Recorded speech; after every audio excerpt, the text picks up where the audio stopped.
Hello, you guys. It's me again, Melissa from the Ranting Shop, and today we're gonna be talking about Put a Ring on It, Season 3, Episode 5, Double Your Pleasure.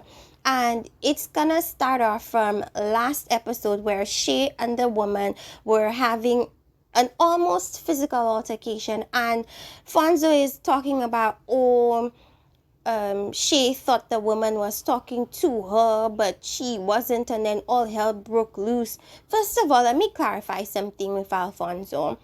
Because men sometimes are there when things are happening, but they act as if they were not there. The details they choose to use to summarize the events are like, anyways, so she did not think the woman was talking to her. I don't think that's what it was. I think she wanted to pick a fight with whoever he was with. Like, whether the woman started directly speaking to her or not, she was gonna pick a fight because she wanted to disrupt Alfonso's date by any means necessary. Because how dare he come to the same place she's at and not greet her and not acknowledge her?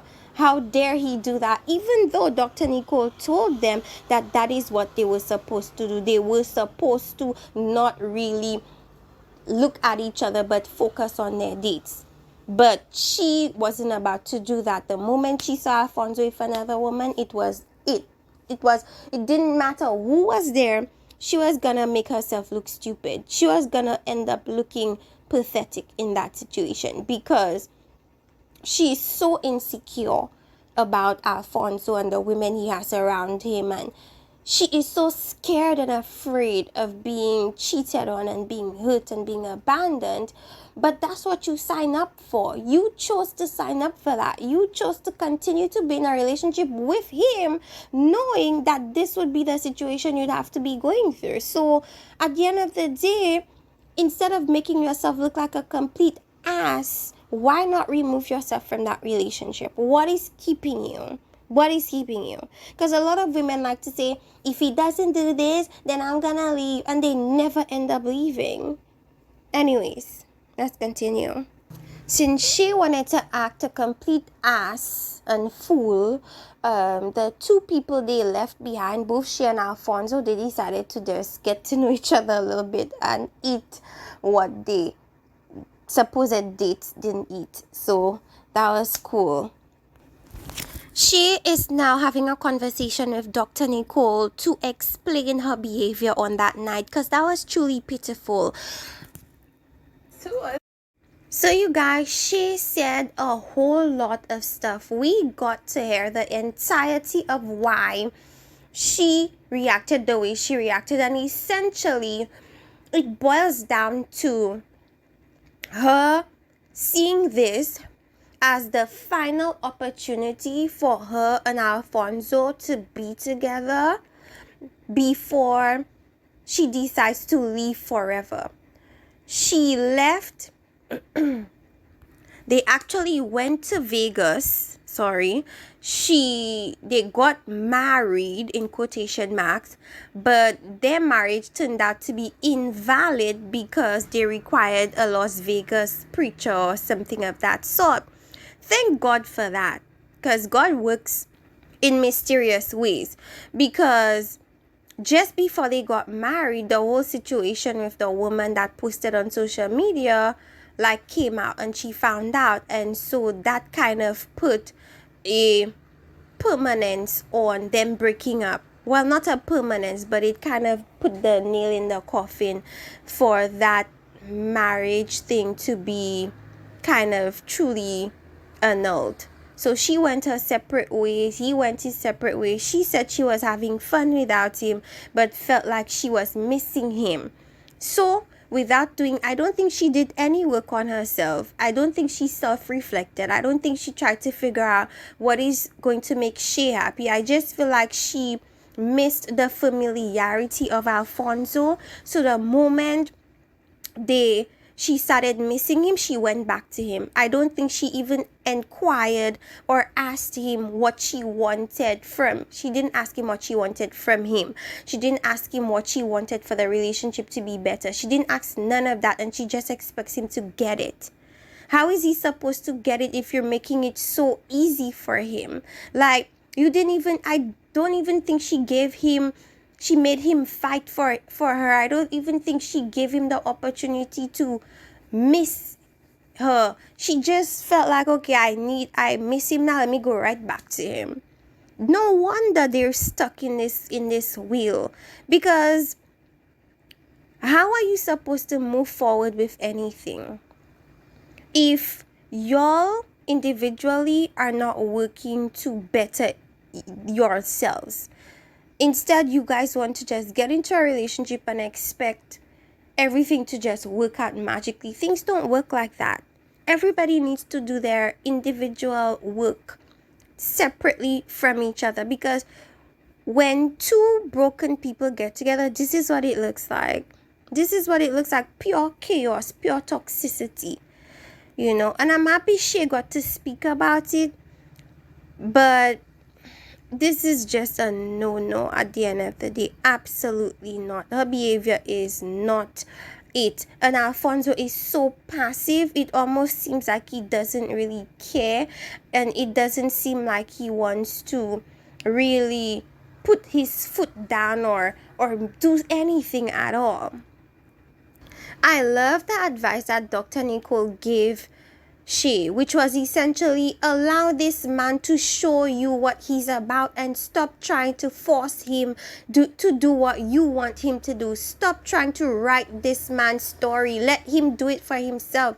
You should be silent and observing so that you would decide if what he's doing is either for your relationship or against your relationship. That's the whole point of the process. Allow your partner to show you what he wants or what he feels. That way, you know for sure, and then you can do with that information what you may. Actions speak louder than words. That's essentially the point of this show. Show me, don't tell me, because what you've been doing prior to the show clearly was not working. Not Mr. Kenneth frisking Shorty's date. Excuse me.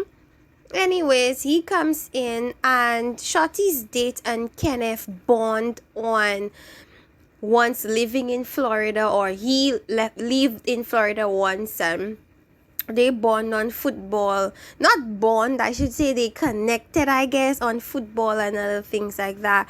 So anyway, Shorty is out on a date. According to her, she's attracted to him. He has a muscular build, and he's kind of like light-skinned, and I guess so. Let's see. Red flag again. Another revelation from Shorty that she should really run from Kenneth. When she first met Kenneth in the initial stages of dating, she finds out that a lot of what he was telling her were lies, and according to her, there were more lies than truths being told. And by the time she found out there were a lot of lies, she was already in love. And that's the thing, like, before we put our feelings, or before we include our feelings into people, it is so important for us to make sure we get as much information on them as possible. Because just like Shorty, you see how she settled for Kenneth. She mentioned when she realized she was out of Kenneth's league, she was already in love. That's what love tends to do. It blinds you. It makes you act irrationally. It makes you do things that are not very logical. It's basically a blinder. Okay, it's an impeder. It's gonna stop you from making wise decisions, and that's exactly what it ended up doing for Shorty. So it's so important to remove your feelings. Try your hardest not to fall for the individual. Get to know as much as you possibly can before you decide to make yourself fall for that person. That will save you a lot of heartbreak and a lot of settling. So Kenneth comes in with his date with her one nipple showing, which is really like distracting me. So, Shorty was very bothered when she came in. Of course, she's in love, as she says. And so she said before she was like totally into what the date was saying. His name is Tavi. All of a sudden, Mr. Kenneth comes in and you want to hear what he's saying with his date, and you also want to listen to what Tavi's saying. It's crazy. And so he looked very uncomfortable. The thing with Kenneth is he's never really been very engaged with any of the dates he's been on. It's always this feeling or this look like he doesn't want to be there. Like it seems as if this is all Shorty's idea and none of Kenneth's, and he looks completely uncomfortable. I don't even think he's interested in his date. I think he's more worried about what Shorty's doing. Shorty also is worried about what he's doing, and to the point where she's describing what's in her mouth, and the way and how loud she says it proves that she's very bothered by seeing Kenneth with another woman, because that was kind of unnecessary. Kenneth's date seemed like she was so into Kenneth. Like she really wanted him to the point where she's like, tell me why you're really here. Maybe you really just want the party girl that can do the wifey things instead of like the wifey, you know. And when she asked about commitment, he's like, okay, I am in a commitment. But what she meant was marriage. Why aren't you married? And he's like, oh, things haven't lined up, blah, blah, blah, blah. To be honest with you, it just seems like this show is just an outlet for Shorty to leave this relationship. I feel like she might be in love, but I think she has to use her brain at some point and figure out, is this what she truly wants? Is this really what she truly wants? And then, because a lot of us get wrapped up in, oh, I love him, but beside that, the relationship makes absolutely no sense. You know, if you take out the love, if you remove the feelings, they don't work together, their values don't align, their goals don't align, that's not who she wants on paper, and so on and so forth. And the fact that he lied to her, allegedly, in the beginning of the relationship, puts a bigger red flag on him, because he felt the need to lie to get her. So essentially, what she's left with is somebody that is deceptive, a deceptive person. That's if she truly knows who Kenneth is, since he lied so much. Anyways, so Shorty decided to leave with her date. She was too uncomfortable. Yeah, that was that essentially. So the guys decided to chop it up over some pool, some drinks, some hot wings, talking about the dates, talking about their experience so far. And Mr. Alfonso felt the need to tell Kenneth that he needs to work on himself first. But have you, Alfonso, worked on yourself? Because it looks like you're the same old, and she is not pleased with you. So I don't know if you've done much changing after she's, I guess, let you know that certain things you've done were inappropriate. So I hope that you take the same advice that you're giving Kenneth, to be completely honest, because people like to think that because somebody is older than them or has more experience than them, that they've done better. They're all in the same boat. They're all on this show with similar issues and giving each other advice. It's crazy to me. So yeah, that was that. So they meet one last time in the lounge area to discuss what happened. So essentially, you guys, Shorty does not feel like I feel like Shorty feels like she can do much better than Kenneth. She feels like Kenneth portrayed himself one way in the beginning. She felt like he had his stuff together. Then she found out he didn't. She had already fallen for him, but she still feels as if Kenneth likes women that are way above his league. And the way he gets them is by lying about who he is and where he is. Like, I don't see Kenneth as being the leader that she wants. I don't see Kenneth being the financial security that she wants. So I don't understand why she's still with him, to be honest with you. It's kind of frustrating me. It's annoying me a little bit even that she tolerates him. I know you love him and whatever, but if you have to nitpick everything this man does, if everything he does is not good enough for you, why are you hanging on to him? Why is he hanging on to you? What is it? And you see why emotions get people messed up, get them stuck, because when you're supposed to move, you're right where you were 3 years ago. It's ridiculous. So Charlie felt the need to intervene on Otis to tell, according to her, what is the real truth, I guess, in that he was really very interested in the date, and he saw all her back tattoos and all these petty things. So Otis feels as if he cannot be fully open to Charlie because she's gonna blow things out of proportion and she's gonna be irrational. She's not gonna hear him out. But according to her, she only acts that way with women she doesn't care for. So the women she doesn't care for, don't discuss them with me. But the women you care for, go ahead and do what you want with them. Is that what she's essentially saying? Great point from Dr. Nicole. Everything you want, you need to be essentially. If you want transparency, you need to be transparent. If you want honesty, you need to be honest. If you want whatever it is you want, you have to be that first, to set the precedence, to create the environment for that to be what happens in your relationship, especially for men that are supposed to be the leaders, that are supposed to be the tone setters and everything like that. It's so important for you guys to be what y'all say you want. Okay, so I love that Dr. Nicole made mention of that.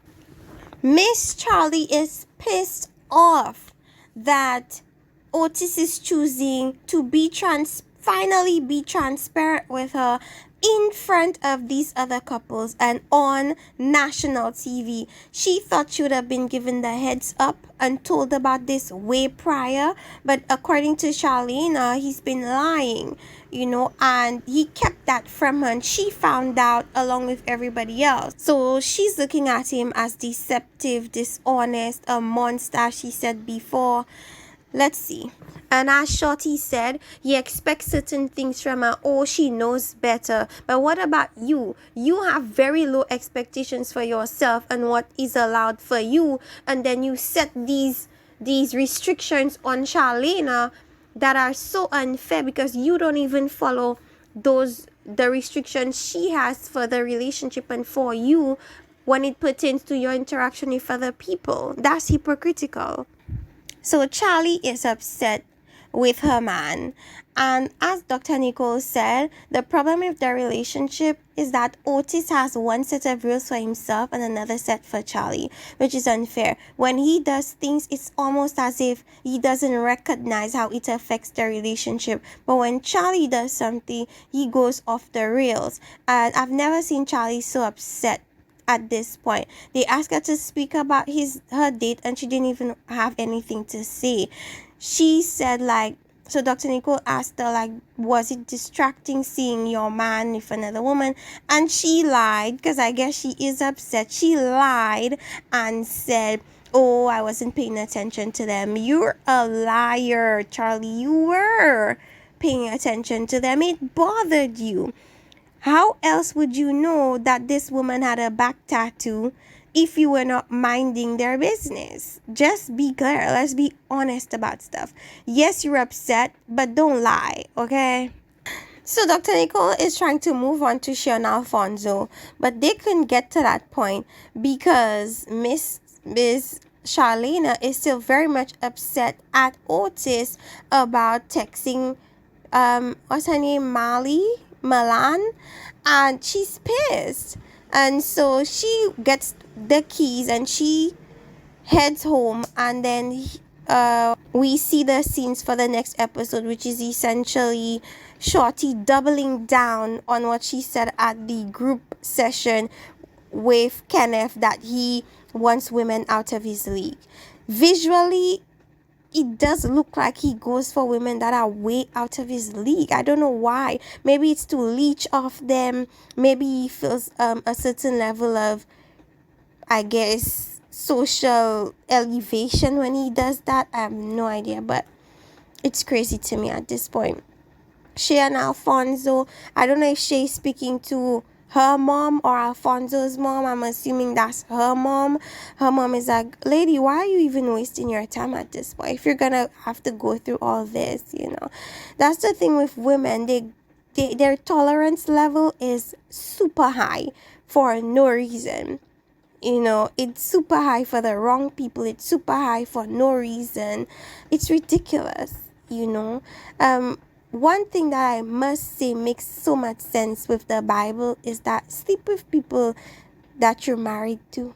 That way, whatever attachment comes with that, whatever feelings come with that, are in a on a solid foundation, in a committed union. When you do these things outside of marriage and willy-nilly, you obscure these lines, and you make it difficult for yourself to be in a healthy situation, because you're bringing on all this baggage, all this hurt, all this pain of relationships you stayed in too long, of men that cheated on you, women that belittled you, and so on and so forth. Anyways, you guys, let me know what you think about this episode of Put a Ring on It, season 3, episode 5, Double Your Pleasure. Were you here for it? Were you not? Do you agree with Charlene? Do you now understand Shay's positioning and why she felt how she felt? Let me know in the comment section. Do you agree with Shorty that Kenneth likes to shoot above his league for women? Let me know in the comment section. Like, subscribe, and see you guys next time. Bye.